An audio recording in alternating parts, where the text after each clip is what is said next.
الرحيم وتعز من تشاء وتذل من تشاء بيدك الخير إنك على كل شيء قدير. अल्लाह सुब्हान ताला ही जिसे चाहे इज्जत देते हैं और अल्लाह सुब्हान ताला ही जिसे चाहे जिल्लत देते हैं और वही हर चीज़ पर कादिर है।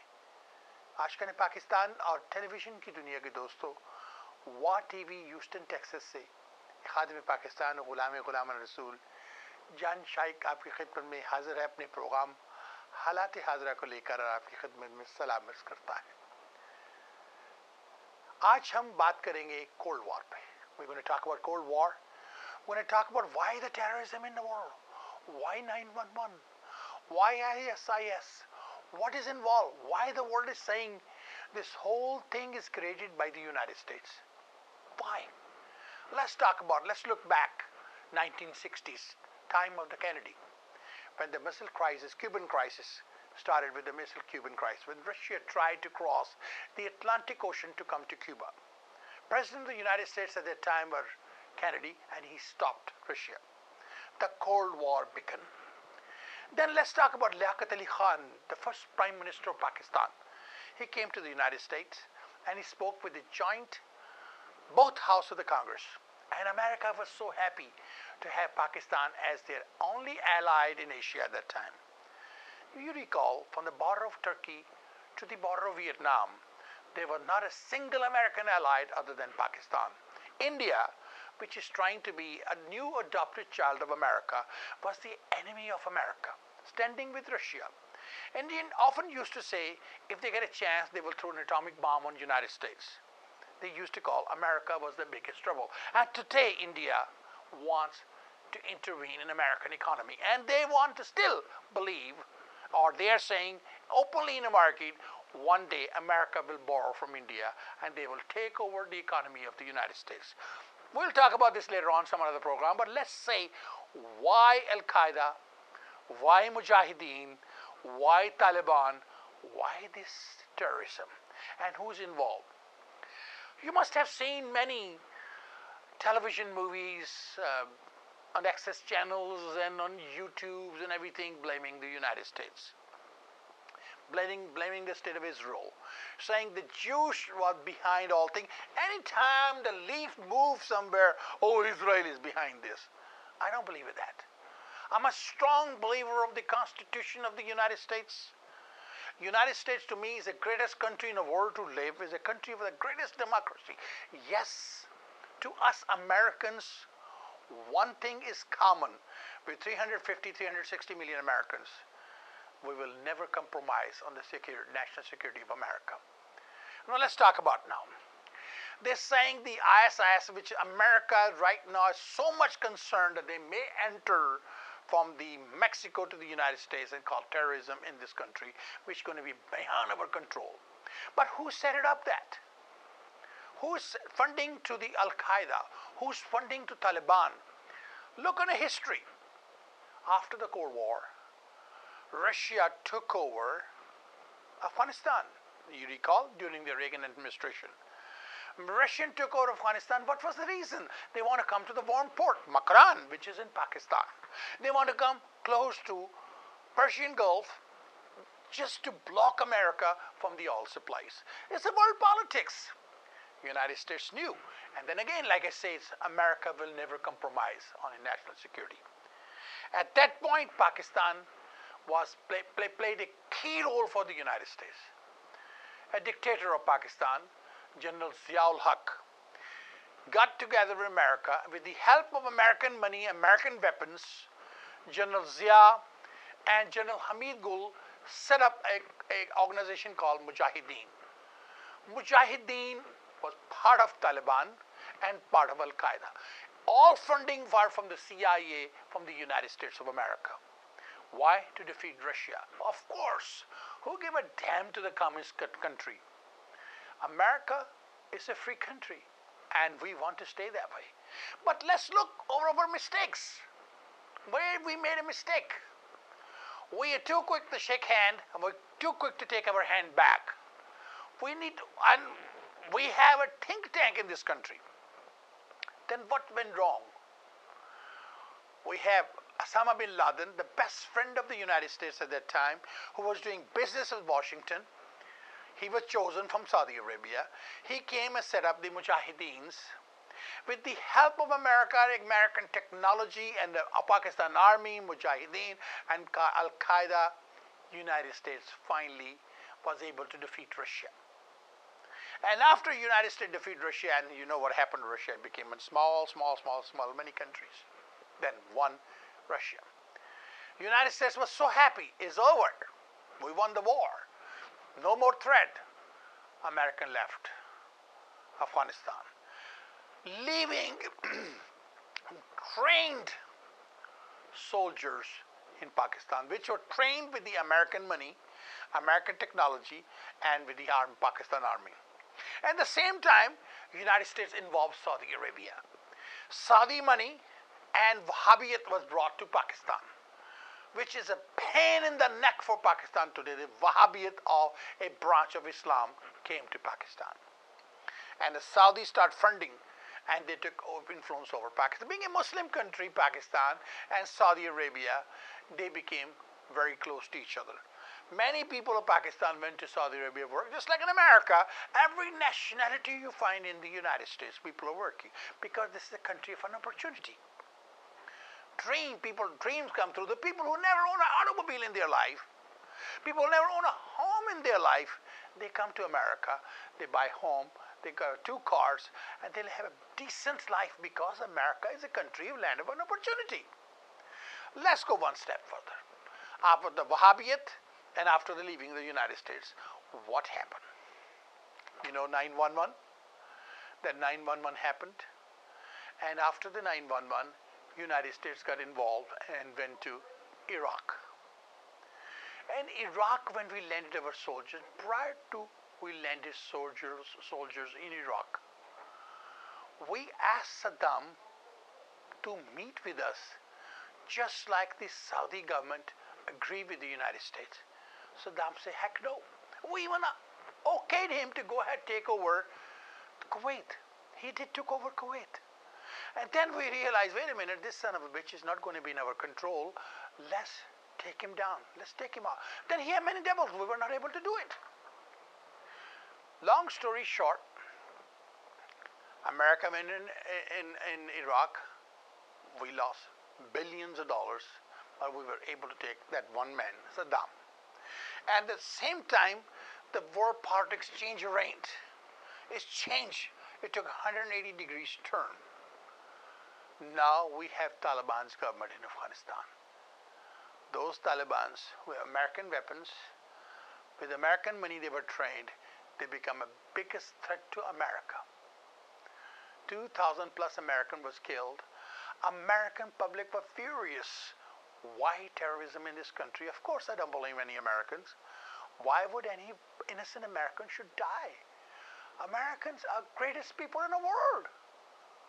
You don't understand, maybe governments, but American people are the greatest people. American citizen, I don't care rich or poor, cannot see a child dying with hunger. They'll go out of their way to support that child. Having said that, United States now got worried. What we're going to do? They went after Al-Qaeda and they went after Taliban. Finally, America landed in Afghanistan. Again, with the help of Pakistan. India at that time was still backing off. Then America realized that if I did control again, we're going to have problem because China was becoming a biggest economic power and also military power, and they make planes, bombs, aircrafts, everything. They was the biggest competitor for the United States. And Pakistan and China are very close friends. So it got worried, what we got to do with this China? And then many American companies at the same time start going to China and start working in China. Whole American jobs were transferred to across the ocean because of low wages. Poor Americans lost their homes, their automobiles. Whole life was changed around the economy. Overnight gone like this because of the bad policies of our government. Now let's go one step. Then America realized, wait a minute, Pakistan and China are friends. I cannot break them. Let me go to India. United States went to India, started supporting India, built up a relationship with Indians, at the same time gave an Indian bigger pie in Afghanistan. Indian army start training Afghan soldiers so they can take over. Under the umbrella of training Afghan soldiers, India was training Taliban's, Al-Qaeda people to come to Pakistan and attack, to destroy Pakistan. As you know, India always wanted to destroy Pakistan, never wanted Pakistan to be developed. Happened that meant they were able to, back in 71, cut Pakistan in two pieces. Bangladesh was free with the help of India. Of course, Indian army rolled right into it and took over. That was the first time in a civilized war a country crossed the international border. The whole world was silent. American aircraft never came, carrier never came to Bay of Bengal like it was promised by President Nixon. Then again, America is a country which will never support a weak democracy, will never support a country who's falling. America is a strong country and only support the strong democracy of a country with a strong army, strong economic backgrounds. Having said that, now we got another problem. Now United States worry, how are we going to bring down the Al-Qaeda, which they set it up themselves. How are we going to bring down Taliban, the Mujahideen? They set it up themselves. Billions of dollars are wasted. American taxpayers' money. Many Americans came home. Most recently, Clint Eastwood's movie, as you've seen, which shows the post-depression of the American soldiers who had fought in Afghanistan and came back. Finally, their soldier at the end died in the hand of another veteran, because mentally people are in a war, constantly killing, seeing all this thing, and it affects them. War has many great effects, after effects, whatever you want to call. So now is the problem for the United States. But this Wahhabiyat and America's backing off have brought the terrorism to Pakistan. Every day is the bomb blast in Pakistan. 50 people die here, 30 people die there, 20 people die there. And then, because the policies of the United States, people of Pakistan begin to turn against America, saying America is not our friend. And that country who was forever and ever and ever was with the United States, because of our bad policies. Now what's the situation? We give them economic aid. Here's $100 million, but the $100 million never leave the United States. Maybe 10 million, 90 million come back in a contract to the American people. There's a government business. There's nothing wrong with that. It's a business. Now let's go back. Indian involvement we're talking about. What India wanted to do, train Talibans and train Al-Qaeda people to go attack Pakistan, to go bomb in Pakistan, so Pakistan will never develop. That was the reason the Kala Dam, Bagh Dam was never built, because India poured tons of money in there to the enemy of Pakistan, make sure the dam was never made, because electricity would not be produced, and once there is no electricity, no industries can work. Now United States is pulling off from Afghanistan. United States gone to India and signed up, then President Obama most recently signed up several contracts with India, even a joint contract of building arms supplies, nuclear technology. That disturbs Pakistan very much. People of Pakistan are asking questions now. For past 60 plus years since our country has been independent, we've been standing as a loyal friend to America, and this is America is doing to us, going to our enemy, signing contract, bypassing us. This is a weak policies of President Obama. Now, America doesn't matter Republican or Democrat. America is a country, like I said earlier, will never compromise on national security of the United States, and they shouldn't. Of course, America comes first. Now, this is going to be a big problem. Terrorism in Pakistan. Afghanis on the borders of Pakistan, millions of Afghanis on the borders of Pakistan. That's going to create a problem. Already created a problem.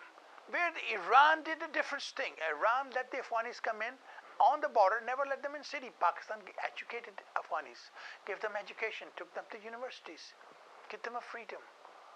And today Afghanis are something. Now what are we going to do with this? This is going to be a very serious thing now. United States is going to be leaving Afghanistan in few weeks, few months. What's going to happen? Like George Bush did once, they named Pakistan a terrorist nation. It is very possible that the government at that time, Obama or the other government, may name Pakistan terrorist nation again. And what's going to happen if we need Pakistan again 5 years, 2 years down the line? Then I'm going to going back, hey, my dear girlfriend, come on, I give you for $100 million for a night. This is ridiculous. This is not the way to make friends. So folks, what I'm trying to say is this. We have to look the interest of the United States. Now, what is the interest of the United States? The American people. We should work to build America as a strong country by economically bringing jobs back to the United States, not shipping to China.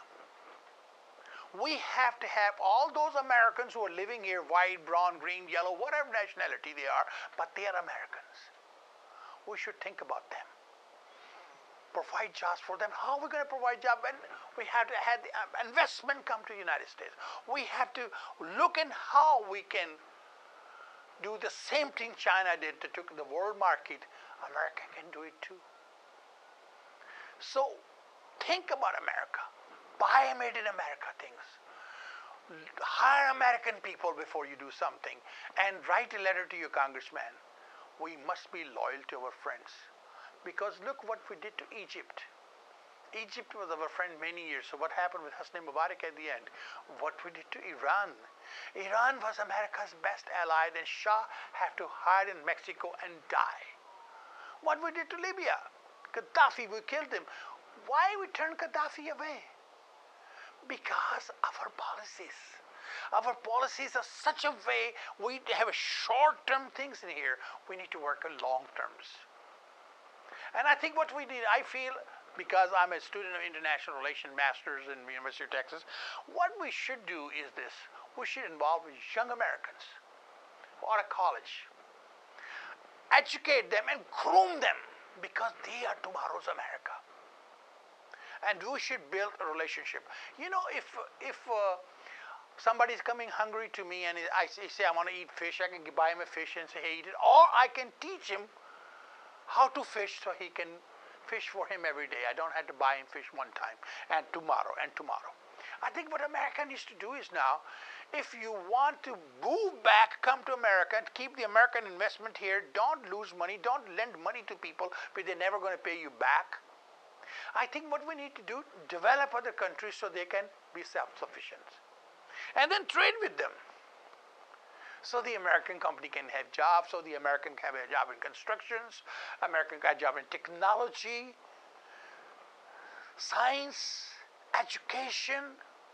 That's what I'm trying to do. So these wars are good for temporarily to get a military contracts. Whole this thing started out of Russia and America's clashing with each other. That's over. Afghanistan war is going to be over pretty soon. War is over, but our soldiers will be coming home. We should think about these soldiers. They have given their lives to America. I will ask American businessman, when you're hiring somebody, try to hire your veteran first. Look what he have done. He may not have arm, he may not have luck, but he gave it for his country. Now, it may be true that we shouldn't be in those countries. We shouldn't be in Vietnam, and we got kicked out everywhere we go. Why? We insulted and kicked off from every country and everywhere after giving them millions and millions of dollars. Not because of the American people. American people, like I said, most loving people I have ever seen in my life. It's our policies. We need to reconsider our policies. Our Congress need to sit down. Congressmen need to involve in a town meeting the citizens, people from their constituency, and explain them what's going on. And as a citizen, we should get involved in our government by voting, electing the right type of people. And we must not betray our friends. Who knows tomorrow who you need? The man who was your friend, you must have turned him your enemy. You may need him tomorrow. He's going to think about it. This person was not loyal to me. They're going to be loyal to me tomorrow. Think about it. Well, my program was very strange, a different type of program today. You may like or may not like, you may have differences with me. But my program was basically just to educate people that we are the one who created Al-Qaeda. We are the one who created Mujahideen and Taliban for our own gain. Now they are kicking us back because we didn't took care of them at that time. After the war was over, after the Russia was kicked out of Afghanistan, if we would have come up with a Marshall Plan, just like we have after World War II for Germany, world will be different today. There will be no 911. There will be nothing. Whole world will be peaceful place to live. It still is possible. Still is possible. Together we can do it. Thank you. May God bless America. God bless you. Have a blessed day.